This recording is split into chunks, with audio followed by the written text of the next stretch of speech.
Okay,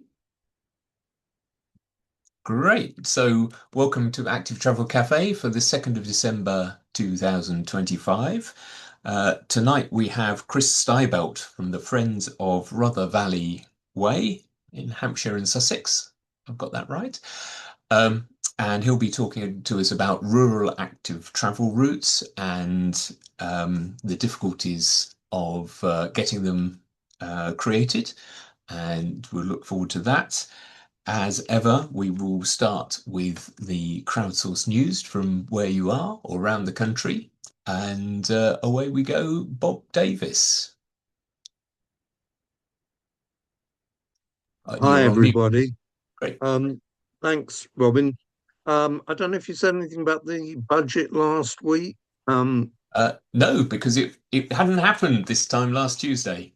all right. So anyway, um, the latest post on the RDRF website, I'll put in the chat again. We were arguing for a lot of costs to be paid by drivers. That didn't happen. The fuel duty accelerator is still frozen. There's a tiny little cost on EVs. And so that's all bad. I'll put on, if you read the article, you'll see why she should have had the guts to increase the costs of driving. Also, we have the CWIS consultation, I think. I don't know if anybody else knows more about that, but apparently it's pretty lukewarm. But I think we still have a couple of weeks left in which to fill it out. I'll leave it to other people to say anything about that. Thanks. Yeah. Thanks, Bob. So just to, I did have some notes on the budget there. As Bob mentions, the fuel duty, the 5p discount is going to be rolled back, but not until September next year. So there's a big gap, and then it will be rolled back between September 26 and March 27. Um, the fuel duty, apart from that, is being frozen for another year. There was a little bit of a hint that it might be the freeze might end after that, but you can never tell because they sort of say that every year. Rail prices were frozen for a year, which is a good thing. There were rumours that cycle to work might get capped, but that didn't happen, which I guess was some good news. And Bob is definitely right about the CWIS 3 consultation.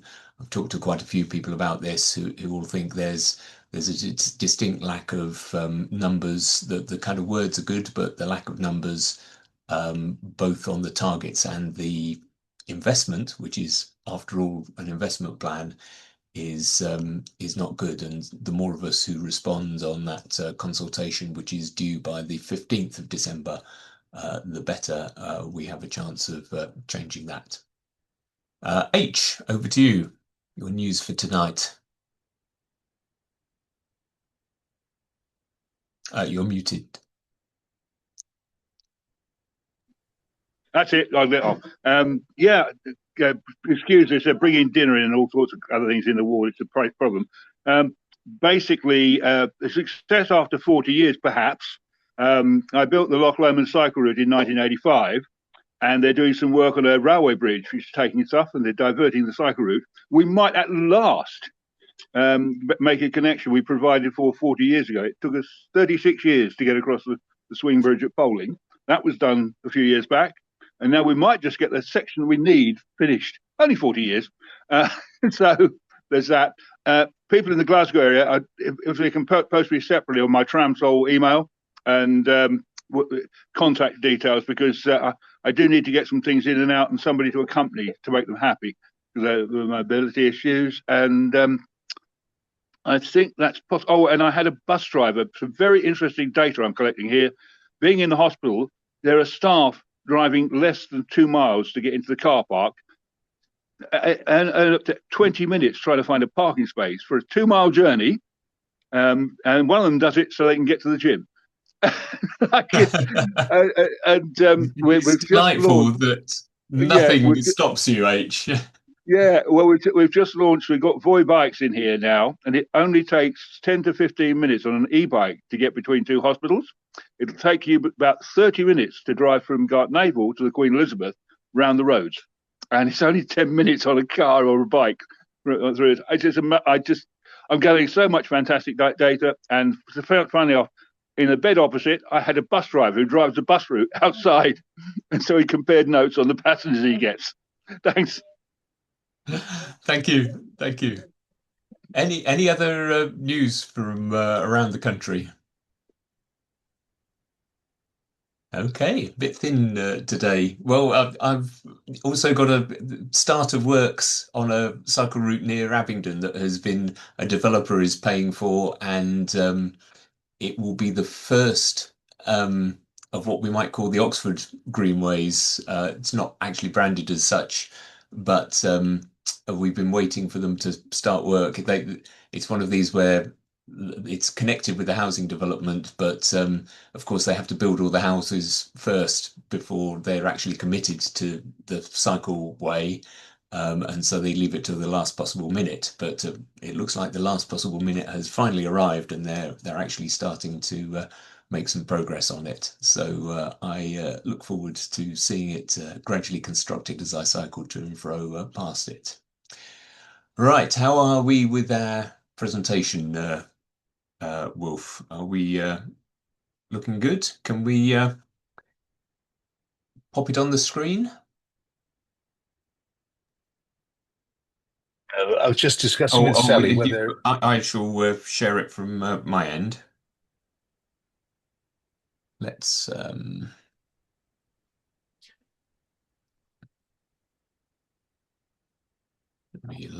yeah, I've got it here.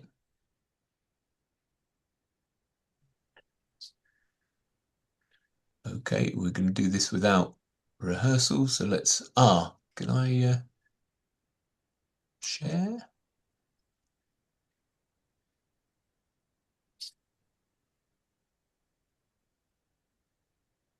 Okay, how's that? You'll have to tell me if you can see that. Yeah, perfect. yes. Okay, Chris, you're on the next slide, please. Thank you. Thank Process. you, Robin. Hello, everyone from Sussex. I live in Midhurst in West Sussex, a very nice part of the country. And I have been involved with the Friends of Rother Valley Way for just about 3 years now. Friends of Rother Valley Way was started around about 3 years ago. And the reason that I'm wanting to have a chat with you this afternoon is in trying to create a rural travel route following an old railway line. We're coming across a little bit of, how should we say, objections from one or two landowners. And part of the reason, or the main reason for coming to talk to you about our project, is to try to learn what other issues have been faced by other projects around the country and how we can perhaps work together to do something about it.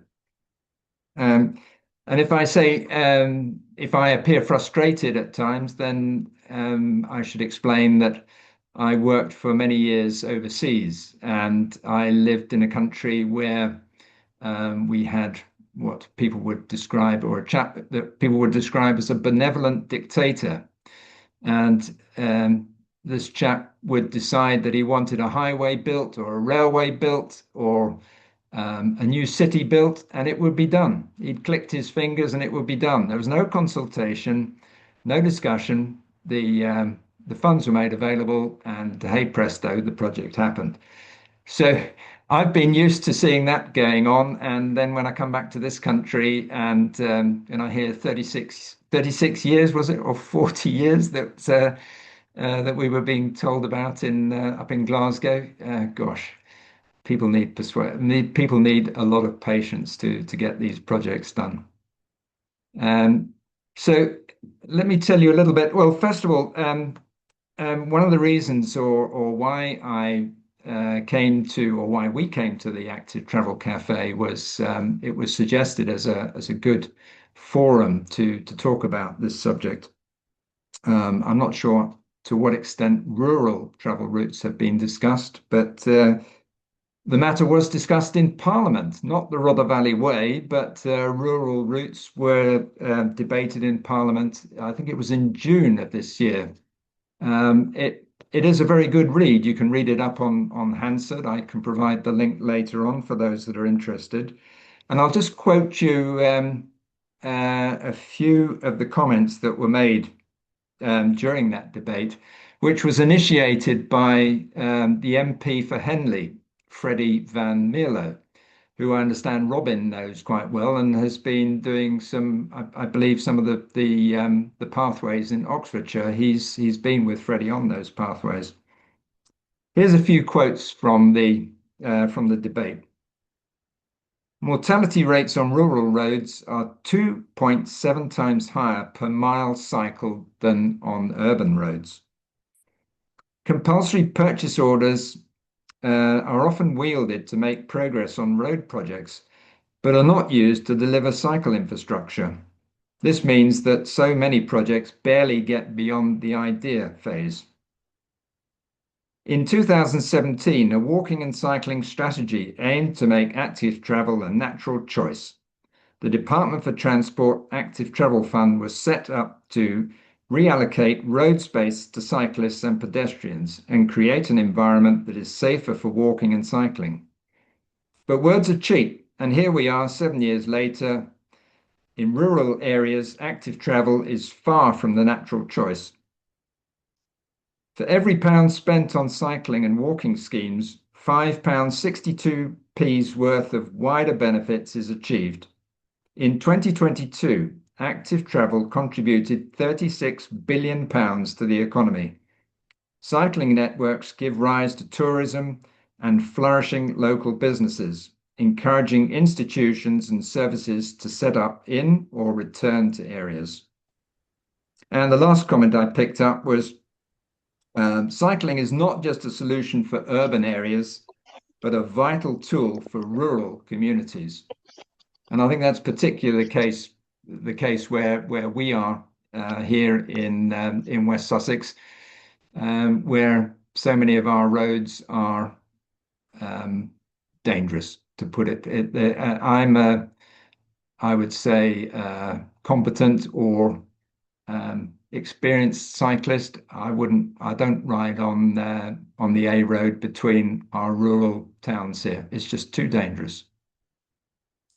So I'm going to tell you a little bit about what we've been doing to try and develop the Rother Valley Way between Petersfield and Midhurst, and some opportunities that I see are there for us to try and convince highway authorities and also the South Downs National Park perhaps to take a different look at some of those landowners who are not so enthusiastic about our project. So we'll move on to, I'm not operating the slide. Robin or Wilf are helping me, so I'm grateful to them for pushing some buttons to move the presentation on. So Friends of Rother Valley Way is a working group of a registered charity Shortcut. And essentially we are a group of volunteers who are working on behalf of the Park Authority. The Park Authority themselves are, as you may know elsewhere around the country, they have very limited resources. We have one cycle officer only who covers the whole of the South Downs National Park. So Friends of Rother Valley Way are effectively trying to do the work of the Park Authority in establishing this greenway. Next slide. Nope, we're stuck. So I can't use my mouse to show you, but this, if for those of you that aren't familiar with West Sussex and where exactly we are, towards the top of the map is Petersfield, and to the east of it is Midhurst, and that is a 9.5 mile stretch, and in the late 19th century. A railway was built to connect with Petersfield, which is on the main London to Portsmouth line. And at the same time, the London and Brighton Railway Line Company, they were anxious to get to Midhurst as well. It was the center of the universe by all accounts. So they set up a link from Pulborough, which is to the east of Midhurst. And again, it's about a 7 or 8 mile route. And to the south of us, another railway line was established from Chichester. And so we had 3 railway lines coming into Midhurst in the late 19th century. And they carried on until they were basically, the services ceased in the 50s and the track was taken up in the 60s. So our goal at Friends of Rother Valley Way is to establish an accessible, shared use, traffic-free path along the Rother Valley, and where possible, following the line of the former railway line between the 2 towns of Midhurst and Petersfield. Some of the track bed is now, it passes through some private residences, and we have no intention of trying to go through people's back gardens. We fully appreciate that that is just not possible. So I stress that we fully acknowledge the fact that we can't, or that we will follow where possible the line of the former railway line. The next slide talk about our mission, and that's currently to plot the optimum route along or as close to the original track bed as possible. And we do that by discussing options and attaining agreement in principle with the multiple landowners. We have about 25 to 30 landowners. I say 25 to 30, it depends which particular route we finally establish between the 2 towns. So that's quite a lot of landowners to talk to. Our mission at Friends of Rother Valley Way is also to create awareness and win public support. We promote the benefits of the project, and ultimately we enable the Park Authority to execute the project. In the next slide, we have we discussed the benefits of the Rother Valley Way, and I'm sure these aspects are all very familiar to you. On the health side, physical inactivity associated with so many deaths and costs the country so much money through the NHS. Infrastructure investments in active travel lead to long-term increases in physical activity. I won't spend too much time talking about the benefits, because there's another slide following on. Talking about safety, which is just coming up. And as I said, I like to think I'm a competent cyclist, but I won't use the road between these two towns. It's just too dangerous. And if I won't do it, then you can imagine that young families, there's no way that they're going to get out there on our roads and risk themselves. So we have a shortage of family-friendly paths that are suitable for inexperienced cyclists and vulnerable users. Our next slide.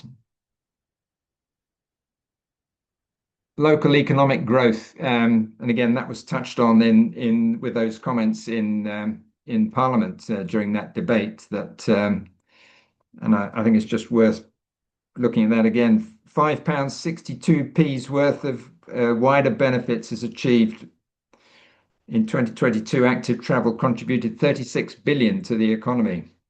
Cycling networks give rise to tourism and flourishing local businesses, encouraging institutions and services to set up in or return to areas. I hear so much from our local town in Midhurst that businesses are suffering. There's not enough business around these days, too much online shopping, and tourism to our area is there's so much potential where we are. It's worth pointing out that we have the Centurion Way, which is being developed coming up from Chichester following the old railway line. And this is demonstrating just how much local business, or just how much these traffic-free routes will do for tourism in our area. Move on to the next slide. We've done a survey amongst residents. I think we had 700 responses to a survey, and 98% of those responses were all positive. So building this momentum, this general support for the project is a key part of what we've been doing. Next slide. So our progress to date, the Park Authority has done the GIS mapping. So for the 9.5-mile stretch, we have a detailed map with all the individual land parcels. We know who the landowners are. So with that, it's pretty easy. You just get in touch with the landowners and have a chat with them. We've been raising awareness with parish councils, doing surveys, we've written articles, and we have produced a 3-minute promotional film. And for those who haven't seen it, please have a look at our website. It's a fantastic film, just 3 minutes long. Next slide. So how do we approach landowners? The ideal scenario is that the landowner would dedicate or gift the particular section of land to the project. I don't think we've had anyone as yet who has been prepared to gift the land, but the more usual format is that we enter into, or we get agreement in principle, let's put it that way. A non-binding agreement in principle is what we're looking for at this stage, to enter into a 25-year term agreement for the path to cross their land. It may be following an existing footpath, maybe an existing bridleway, or it's a completely new path. We're looking for a 5-meter wide corridor, which allows for a path width of around about 3.5 meters. And then the balance is used for either fencing or hedging. We work on the basis of net biodiversity gain. So whatever we do to create the path, we'll put back more in to end with a biodiversity gain. For the landowner, there are no expenses as regards the legal setup costs for entering into the agreement. Hedging is at the project's expense, as are fences and farm gates that may be required. Future maintenance is also covered by the project. We've done, I think it's a 3-page question and answer handout covering things from what's in it for me to creating, or the type of material used for the path, to farm gates, all sorts of different questions with suitable answers. We can't commit, but we do consider the possibility to reroute existing paths that may cross through the middle of the landowner's field, and to move that path onto the track bed. That's not actually within our power. It is something that we would obviously need the support of the highways local council to do that, but we believe that there's a very good case for doing that. And of course, if it means for the landowner that the path crosses at the perimeter of his field rather than right through the middle. That has to be surely it has to be a positive aspect. We offer compensation, and the compensation is essentially the equivalent of the land value. It's agricultural land mostly. So we take the square area times the current rate for agricultural land, and that's the compensation. There are other benefits that we have looked at and which are potentially available to a landowner. It's a little bit fuzzy at the moment, but this is essentially countryside stewardship or sustainable farming incentives. And these cover things like these are annual agri-environment payments for creating and managing habitat and or hedgerows, field margins, pollen nectar strips, woodland edges, these sorts of things. There's also a possibility, and I don't know much about this at all, but we have been told that there's a potential to sell biodiversity net gain biodiversity units, and landowners can register improved or created habitats as a biodiversity gain site and then sell these units or credits to developers who need to meet statutory biodiversity net gains. Apparently, it can be significant income where the developer has a need for that sort of thing. So why wouldn't a landowner agree? It's a no-brainer, isn't it? Next slide, please.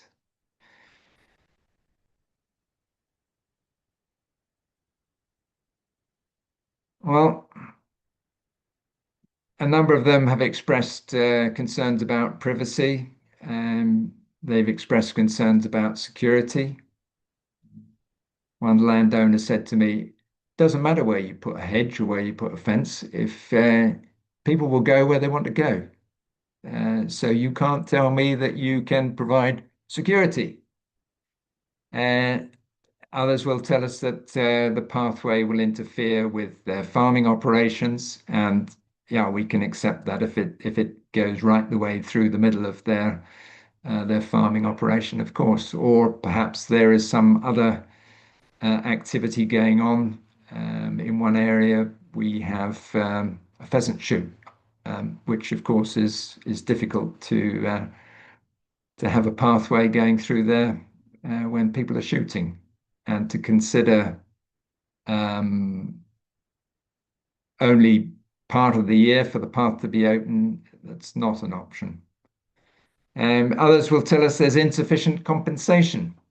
And then, of course, you have that wonderful human trait of resistance to change.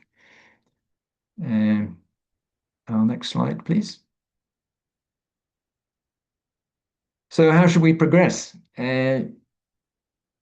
Should we wait for change? Should we wait for change of ownership for the landowner to move on, or maybe he will have a change of heart? With my impatience, I find that very difficult. We could look at diverting the route, and again, we have done that in a few cases. We have one landowner where it is very difficult to go around him because there is basically no alternative route. He owns so much land that it's basically either he agrees or we have an impasse. So you then start thinking about, well, can we take a more forceful approach? And I don't know how many of you are familiar with a public path creation order, otherwise known as a PPO. We've done some research into it. We did an application to the Department for Transport and asked for some information about PPOs that have been used to create paths over the last 5 years. the results were quite disappointing in as much that I think we only found one, which was in Durham, and that was in 2020.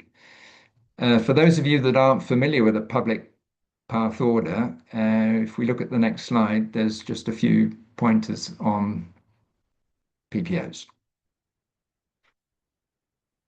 Public path order is actually covered under Section 26 of the Highways Act, and it enables highway authorities to create paths with or without the consent of the landowner. Obviously, if you do have the consent of the landowner, it's a fairly straightforward process. If you don't have the consent of the landowner, then it ends up with the planning inspectorate. But the planning inspectorate will look at a few key factors. Is there a need? Does it add to the convenience or the enjoyment of the public? And what effect does it have on the landowner? To our next slide, please.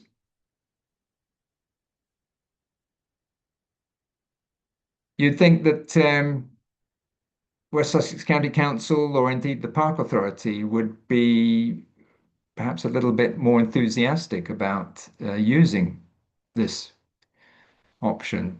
And I stress only in those cases where there is no other option. We wouldn't advocate using it in any other instance. In West Sussex, we understand they process around about 3 or 4 per annum. In one of the cases that when we did our Freedom of Information requests to the Department of Transport, one of the PPOs that we found for West Sussex was actually that the inspectorate ruled that because West Sussex said it would take the particular case, it would take based on 3 or 4 per year and the backlog that they had, they said we don't expect to be able to process this application for 4 or 5 years. And what we saw then was that the planning inspectorate ruled that West Sussex County Council was, I wouldn't say in breach, but they were told by the planning inspectorate that they should get this application done within the next 6 months or 9 months. I can't remember the time, but I thought that was really quite interesting. But it seems as though there's a reluctance of the authorities to process public path orders due to time and resources, to the costs. The costs seem to come up frequently, but we don't know what those costs are exactly. And bad publicity is another issue. I don't think authorities want to take on landowners. It's not considered the right thing to do by many of them. Next slide, please. I don't know whether you have been made aware, but there is Active Travel England are about to produce a rural design guide, and we're hopeful that this will give some very good pointers and encouragement to our county council and other county councils to use some of these tools, such as PPOs or CPOs. It's supposed to be published before the end of 2025. Freddie Van Mierlo, MP for Henley, asked the question in Parliament last month where it had got to, and he was told by the Minister that it would be produced by the end of this year. This Rural Design Guide will contain case studies on the use of CPOs and PPOs. It will provide guidance on different approaches to creating coherent routes, and it will give advice on evidence and best practices on approaching landowners. I've been told, well, it's only a guide at the end of the day. It's not a mandatory document, but we would hope that it will encourage a different view on how to tackle those landowners who are being what I would term as obstructive. Next slide, please. So talking to yourselves and the Active Travel Cafe. I'm hoping that there will be a possibility to work more closely with other groups around the country to share experiences, to find out whether public path orders have been considered, why they weren't used. Perhaps they can be used in the light of the new guidance coming out shortly, and how we can build a compelling case working together for these routes to be established a little bit more quickly. I can't wait 40 years. So that's just about it from me. Next slide, I think, is I don't think I have anything more. Yeah. But thank you all for listening, and I hope I may have provoked one or two questions.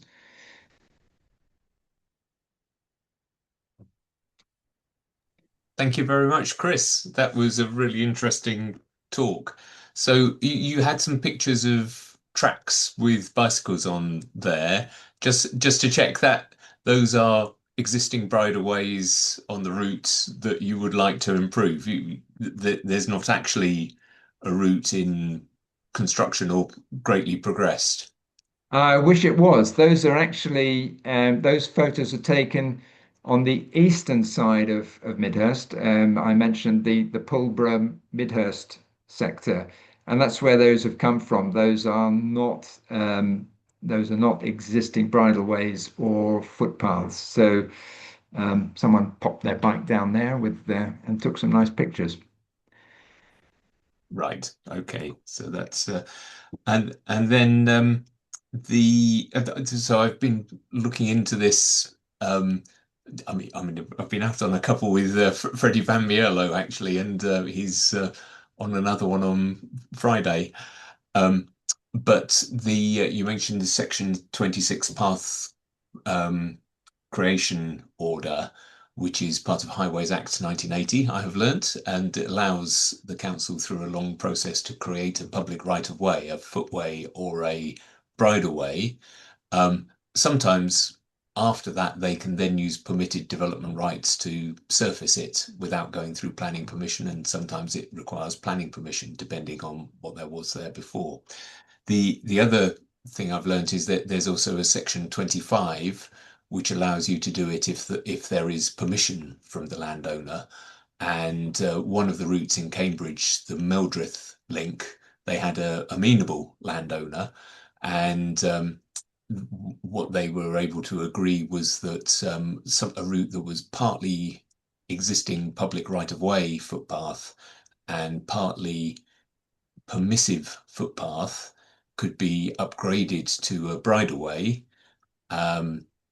It had a railway in the middle. Network Rail provided the railway bridge, and they upgraded it to bridleway, and then they were able to surface that with permitted development rights, so the planning permission for the surfacing wasn't required, and they are quite happy with that. That's one that went well. Also, Cambridge have a lot of city deal money to spend on it. So that's an example of how it can go well. That's probably the exception around the country. I've got a few other points, but I am going to, before I make them, I will throw it open to the floor and have a quick look at the Q&A because there's a couple of questions in there. Oh, 4 questions in there. Right, so there's one about the current status of the railway line. Was the railway line sold off? Was the railway line sold off, or was it? Yes, it was all sold. So it's now in private ownership. Yeah. Right. But it does have, I didn't mention this earlier, the Park Authority has policy SD20, which prohibits the development, or it basically says that the pathway should be protected for potential future use as a multi-user pathway. Yes, I'm with you. So unlike some old railways, it hasn't actually been built on. Yeah. Or where it hasn't been. I mean, our park authority has only been in existence for 10 years or so. So maybe it's about 12 now. But yeah, so that policy hasn't been there since 1966 when the track was taken up. But mostly it's the track bed. A lot of the track bed is still there in pristine condition. I say in pristine condition. It's now overgrown with trees Yeah. and what have you. Yeah, but there is some kind of route there. And what's the typical value of land? Somebody's asked that in terms of agricultural value of land, but of course, if it's a track bed, it's not agricultural value, it's more access value. Well, yeah, the way you'd value it is, as I understand it, is you'd use the current market rate for agricultural land, and down here, if you've got, we did a calculation on a 500-meter strip, um, using 5 meters, and that would be around about £10,000 compensation for a 25-year term agreement. Right. Okay. And um, someone, I think it's Ruth. Yes, it is Ruth. Good. It says looking at the Nidderdale Greenway and Ripley Greenway would be good ideas. Oh, yes, you want to make a comment? Yep, switch on your mic and make a comment. Very quickly, thank you so much for this. It's something we've all been talking about a lot, and it's deeply Yes. depressing that it takes so long. Well said and beautifully done. But my brother-in-law was very instrumental in the Nidderdale and the Ripley Greenway, which took them 10 years, I'm sorry to say. And they actually got the landowner of, I think it's Ripley Castle or something, on side, and he was very, very helpful because he's quite a big wig in that part of the world. Bizarrely, I mean, it's very well used, and they did have someone saying, oh, it's going to be so dangerous, but it's incredibly well used, and it's usable for everyone, and that's the important thing. Sealed surfaces that wheelchair users can use, horse riders can use, etc., etc. But bizarrely, they weren't allowed to put benches down. I hope this is allowed, this quick anecdote, because and you know, if you're going to do, it's 10 miles long, and some people, if they're walking it, will need somewhere to sit down. So my brother-in-law and a friend kind of did guerrilla put in a tree trunk on its side that could be sat on. And if any of you ever go to it, it is lovely. And my brother-in-law's picture is, you know, they do these silhouettes. Tree sculpture type things? No, it's silhouette made of metal. Yes. It's a thing that Cycling UK do, I think, or it must be Trans Sustrans. do them. It's And Sustrans. my Sorry, Walk Wheel brother-in-law Cycle is Trust. there, so it's lovely. So please have a look. But good luck Yeah, with Ruth. it. Yeah, thank you, Ruth. We have tried to make contact with some people from Nidderdale because we were reading, and maybe it's wrongly incorrect, I don't know, but there's a further extension that's now There being is. looked at. Yeah. And I understand they are encountering some difficulties on the new section, whereas the old section, as you say, you had an amenable landowner, but it's not the case on the extension, if I No, read it correctly. you're right. It is difficult. Sorry. So I'm curious, what's the plan up there? Is I there? don't know. I'll ask him. I did try and get him on this chat, but he's a bit doesn't do this sort of thing. Okay. Thank you. Okay. So the Hassan has got a good question here about the legal powers and what if the Secretary of State has the legal powers on the public path order, if local authorities aren't interested. So my understanding is that the Secretary of State won't start the ball rolling, but if it goes up high enough, it's a bit like a CPO. The Secretary of State gets the final say if it rises to that level. Someone will correct me if I'm wrong. Yes, yeah, that's my understanding. Yeah. You need to get the your local authority to initiate it. So that is part of the challenge to convince them that it's worth doing and that they should spend the time and money on it. Yeah. And do you have support from the park authority, or are they sitting on the side, or I would say I would say they're wary. wary? I thought that would be a positive thing for them. The trick with all of these things is to find out what they're interested in and then cast it in a light that's positive for them, which you had a whole slide on. I mean, that's it's an Yeah, the path is part of their strategic plan for the future for active travel. So you can see the case is that either they find a way to convince the landowner without other means of persuasion, or they've got to go down the more difficult route. yes, yes, that's fair.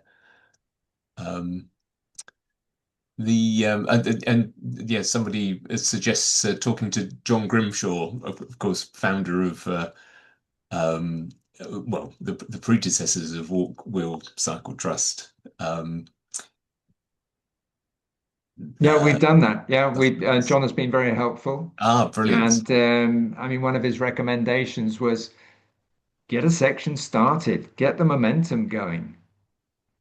Do it, Yeah. and we do have some landowners. The Cowdrey estate, which is the big landowner in Midhurst, is very supportive. I think there's a potential to get started with them. Yeah, So get some people out there enjoying it in yeah. And yes, Cameron's got a similar point. Have you considered campaigning approaches to highlight to the council the need well, actually the need of using a PPO for the bits that you can't do. So there's different approaches, obviously, to that. Yeah, different campaigning approaches. Again, there's pros and cons to any particular approach that you take. H, do you have a question you want to say? You're probably not best placed to type it in, so feel free to if you've got your hand is up. You're on mute at the moment. I'm not now. Right, got you. Couple of things. First of all, Section 22 buses, which means the local community can start buses. And 1990, the Pinellas Trail in Florida opened, and local businesses have been boarded up and huge vacancy rate. As soon as the trail opened, there was a waiting list for commercial premises. I mean, I've got lots of instances of that. I like your profile. It's what we used to do when I was number 2 to John in Scotland. So that's any use. And if Mark's about, he will no doubt regale you of the tales when we were surveying the Cuckoo Trail, which went from Heathfield through Helsham to a place beginning with P, and also the South Downs Way, which was from Three Bridges Station right the way across to Tunbridge Wells. And very entertaining because the Dr. Beeching's house was actually on that line at Forest Row, and he closed the railway line that served his house. A lot to talk. I mean, possibly Chris. I'll read it out. My email is Tango Romeo Alpha, Mike Sierra Oscar Lima at AOL.com. It's been that for 30 years. It ain't going to change. And I'd be interested in talking to you in more detail about what we've done here, because it's identical to what I was doing with Mark on the Three Bridges to Tunbridge Wells, and also the Heathfield, Helsham, beginning with P. What's Pole something, isn't it? Halfway. Huh? Yeah, and my uncle and his partner used to live in a place called Felpham, which you may have heard of. And you have. Okay. We'll have to move on there. Well, you have a wayleave there, just of the, I think it's the Mid Sussex Canal to Chichester, which ran through Barnham and across there. So rather than just look at the railway wayleave, look at the wayleave of the canal, and remember it's a transport wayleave. You can lay fibre optic cables on it, and you don't have to close the road and dig trenches in the main road. You can lay it along the cycle path, and they pay you money to do that. Well, that ties to Rachel's question about different funding streams, because obviously funding's important here. Have you? I mean, with the classic ones, of course, there's Active Travel England, there's developer funding. Occasionally, I look through the all of the funding opportunities in the in the draft version of the Active Travel England Rural Guidance, there was a bit of LEP funding. There is ERDF funding, which is Common Agricultural Policy from Europe. We're not going to get that anymore. And there was a tiny, tiny bit of community funding in a project in the Lake District and one other for a few £1,000s. So that was really trivial almost. It showed community support probably more than which was more valuable than the money. I'd be interested to know if you've got any other sources of funding that have been interesting. Actually, one national park was valuable, was funding as well. Any other thoughts on funding sources beyond those? No, not funding is still, I think at this stage we'd love to be in a position where funding became something on the priority list, but the Park Authority, one of the things they do say to us is don't worry about the funding, focus on getting these non-binding agreement and principles first. But they've got pots of SIL, they've got SIL money, community infrastructure levies, they've got Section 106 funds stashed away, and hopefully active travel would I think that's a challenge for us also. How do rural projects qualify for active travel funding if it were available? Yeah, I've been quite surprised at how even what you think of as quite rural routes have got some commuters using them, and we shouldn't worry too much because they all have health benefits. Good. So there's kind of economic value in all of these, and as a point that has been made, they contribute to the economy because leisure walkers, leisure cyclists eat a lot of cake, drink a lot of tea, drink a lot of beer. Can I just interject here, Robin? Basically, we've done 2 deals on one railway line, and one included a deal with what's now Virgin Media to lay a 10-mile trunk fibre optic. So rather than dig up 10 miles of main road at 200 meters a month with traffic lights, they just came straight down the cycle path, and we just asked for a shrubbery in return. Well, more than a shrubbery. But and the other one about straying from route, I reused a 300-year-old road to go through an SSSI, and the end result of building a good path through it was that the people walked on the path and instead of all over the woods and the flowers. So by putting a focal path through an area, you suddenly tell people this is the way to go. And as long as you dig the sides up as urban drainage and make it into an absolute bog on either side of the path, they're going to stick to the path. Yes, yeah, you stop spreading.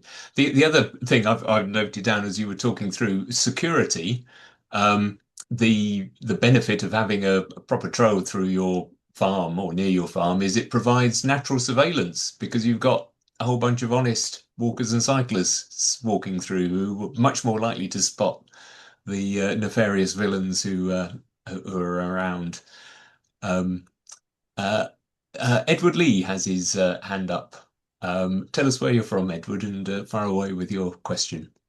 Sure, thank you. So I'm a policy officer at North Herts Council, sort of southwest of Cambridge.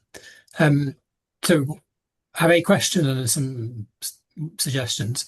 So the question actually is the route fairly level? I asked that because I recently cycled on the Crab and Wing Causeway between Whitstable and Canterbury and discovered that even though it's a disused railway bed mostly, it's actually very steep in places, surprisingly so. So if it's actually a fairly level route and therefore would be attractive and relatively easy for people to use, the reason I ask that is because actually you need to be able to make a case that it's going to serve a kind of utility function, that actually for people who live in Medhurst, they're going to use it to cycle to Petersfield. Because if it's just for leisure use, you're going to struggle to get anything other than the rights of way team interested, and they don't have a lot of power or much money. So that's the question. In terms of how you might use the local authorities' compulsory powers, that has to be based in policy. At the end of the day, the planning inspector is going to make a decision on the basis of policy evidence, and that means demonstrating need, and that means that there is a demand that's not satisfied by some alternative. And that obviously the road is the most obvious one, but there might be others. And that it has been kind of consulted on publicly as as something that the local authorities should be doing. So the place to look for that is the LC WIP, and I did look on the West Sussex website, and it's not including the LC WIP, but they do say they've carried forward the kind of list of, I think they described it as the retained list of suggested routes in the West Sussex walking and cycling strategy, the predecessor to the West Sussex Active Travel strategy. And there's a hook here. It says we will commission feasibility studies on these routes as funding and resources allow. So I think the key is it needs to get into a policy document of some description, because then the planning inspector can use that as the evidence to support the case. And maybe it's a case having a discussion with West Sussex about, well, if we provided you some funding, would you do the feasibility work and the kind of modelling work to see whether there would be a case for it? Yeah, thank you, Edward. It is actually, I haven't got it to hand, but some of my colleagues are here from Friends of Rother Valley Way, and the pathway is mentioned in a number of policy documents of East Hampshire, certainly the Park Authority. I can't remember in which particular West Sussex County Council document, but it is there definitely somewhere. As part of a future development opportunity. It's certainly flat as well. It runs along follows the course of the River Rother through the Rother Valley Way, through the Rother Valley. Yeah. Perhaps. Okay, we'll just a couple more and then we'll round it off for the evening. So Wookie is asking from Cambridge, one of our friends from Cambridge, regular, is asking, you did the FOI on PPOs. Did you find out anything about the costs of the PPOs? And you mentioned one in Durham in particular, but I can't remember what was special about that one. Actually, is the FOI one of the ones in the public domain asked through one of the online channels, for example? Because I think a few people here will be, not least myself, would be interested in looking at some of those.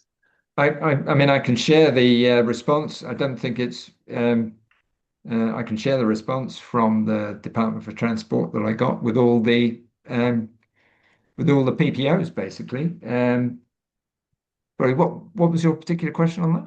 Yeah, it was about costs of the. Oh, costs. No, no, I couldn't establish the costs, and that was one of the things that I was or that we were trying to figure out is what does it actually cost on the basis that the landowner has objected. If you don't get it through, presumably you bear the expenses of the landowner or whoever it is that has fought the case. I don't know, but okay. Yeah. We'll I mean, if it's public data, so we could put that on we'll have a look and see if it's suitable to put on the website with the session, if it's useful to people. Yeah, please. There's a question about the SIL monies and whether they're earmarked for things. Have you checked when they're needed to be invested? Because it's a major embarrassment if the authority has to return them to the developer. That's one thing some campaigners in our neck of the woods have been campaigning on, and actually our local authority has recently announced 33 schemes backed with 23 million of developer money, which is good. About 2/3 of them active travel. Is that something you've checked into? We don't know, Robin. We don't know how much money is set aside. We don't know the duration. We have no information on that. Yeah, requires a bit of digging. And then one final question was with a path protection order, and maybe this is unknowable until it happens, is whether it annoys a landowner sufficiently that they might take some form of action in terms of blocking the path. and maybe that's better left unanswered. There's suggesting bulls or perhaps fences or whatever, but I suspect there is a way around that if that does happen. But let's assume that that doesn't happen and there is a way to do this. I hope that you make Chris Gill is actually providing some information about the I think that's about the SIL. It's public information, and the local authority finance team will provide information on. I presume that's on the SIL numbers or Section 106 numbers. Right, we shall leave it there. Thank you very much. That was a hugely interesting session. I'm just going to tell you about next week's session, which is our last for this year. It's one you have to tune in for because we won't be recording it because it's film night and because we don't want to disrupt the rights to the film by broadcasting it on our YouTube channel. We won't be recording the session. So it's Sarah Chandler's award-winning documentary, City of Cars, which is 25 minutes long. It's introduced by Chris Boardman, and it shows the devastating impact of road violence on families and communities. Sarah is going to be online to discuss the film. So we'll watch the film, have a discussion. Bring your popcorn. It's not going to be, well, it's going to be a fairly hard-hitting film, but hopefully the discussion will be a useful resolution for us and definitely content that is important to us all. So hope to see you next week. Have a safe week and enjoy your active travelling. Hopefully, and H, hope you return to active travelling very soon.